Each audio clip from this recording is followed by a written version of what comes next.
this word for word, so buckle in.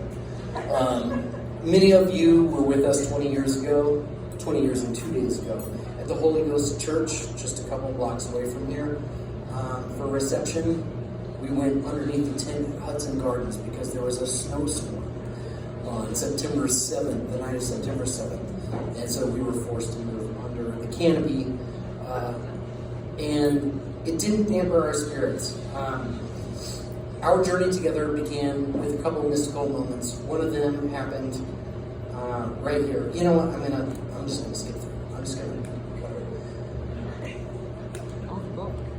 The first time that I met Julie, we were kids. But I began to fall for her because one would. Look at her. My God, right? Yeah. So over the course of years, we got to know each other, and we had the opportunity to come here to Review Cafe to see a band called Possum Dixon. And Josh Jones was there. Josh Jones flew all the way out from Boston for tonight, so thank you, Josh. Anyway, so we were here, full crowd. Julie descended the stairs because she had to go home. She was 17 maybe or something. And I saw her and I knew that something was special and mystical about her, and I had to ask her out. I never asked out a girl in my life. Literally. And my memory is, and this, I will stick to this till the day I fucking die, I levitated down these stairs. I stood at the top, I saw her descend, and the next thing I knew, I was there on the sidewalk. And it was a mystical moment.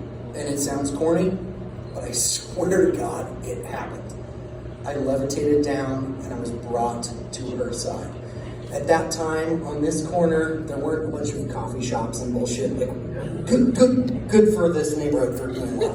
But at that time, it was different. There was an 8-foot stalk, this sunflower. And it was huge. The sunflower was as big as my head, and I snapped the thing off and I handed it to her and I said, "Would you hang out with me sometime?" And she said, "I'm going to cry." She said yes.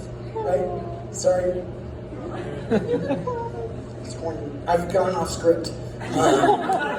It's a bunch of boring shit. I'm just going to start talking. Probably for just as long. Yeah.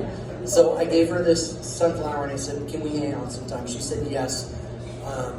The plan was for us to go out on a date. But it turned out that my future in-laws, Larry and Leslie, who were here tonight, I love them. Thank you for being here. They had to go to, or they went to an opening thing at Park Meadows Mall.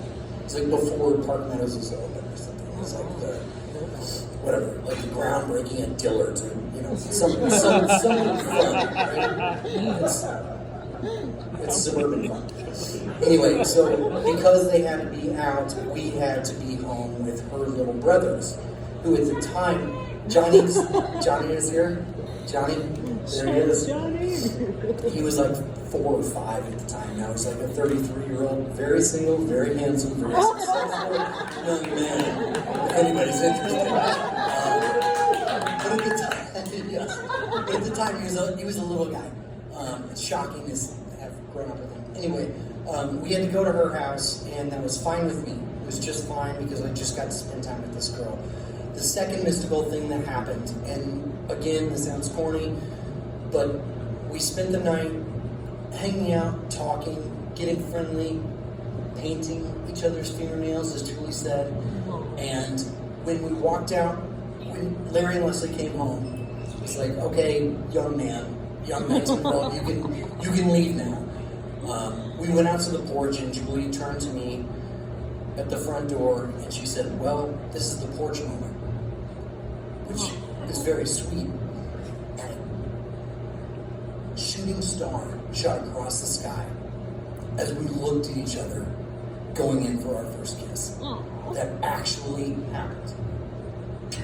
My witness. So, those are the two mystical moments that happened. I levitated down these fucking stairs, and I swear, and the shooting star happened when we kissed. I'm going to skip everything. It doesn't even matter at this point. I'm so proud to be here with you all. Anybody who's in this room has helped shape us, and you've brought us here. You've been a part of our journey. You are our journey. We are nothing but a sum of the parts of our friends and our collaborators, and I could be nothing without her. I could be nothing without you all. This is really, really special. Beyond anything that I can say, I'll send you the script. It's really good. But there's literally no point. Now, I just want to thank you all very much, because again, if you're in this room, you were a part of what brought us here, but mostly it's this one. It's 20 years on, 20 years married, but 23, 24 years or something, like, inseparable. The last thing I want to say, this is actually earlier in the script, but we never had that discussion about, are we boyfriend and girlfriend? Are we going to do this? When that shooting star happened, and well, literally that night, it was just like, that's it. We never had that discussion. It was never like, are we going to be together? Are we boyfriend and girlfriend? Like, what does this mean? None of that entered the equation. We fell in love firmly then, and it's kind of stuck through. It's crazy. It has. So I had a big script. I don't care. You guys can read it. It's going to be published on my blog. And thank you so much for being here. We love you. Thank you to everybody. So, Bryce, thank you so much for playing tonight. Your music is beautiful, and Johnny DeStefano is about to make all of my dancing dreams come true. So, thank you. Yes. So, thank you, Josh and Tia. Thank you for flying in, and we love you all. Yes. So, my good friend Bryce Manchaka has been playing some music. I'm just such a fan that I went in to play a couple more songs. And then after that, maybe we turn it on to maybe some dancing. DJ, you're welcome. DJ, you're welcome. It's going to be in the house. Thank you very, very much. Sorry if it's corny. Sorry if I cried. I love you guys. Thank you for being here.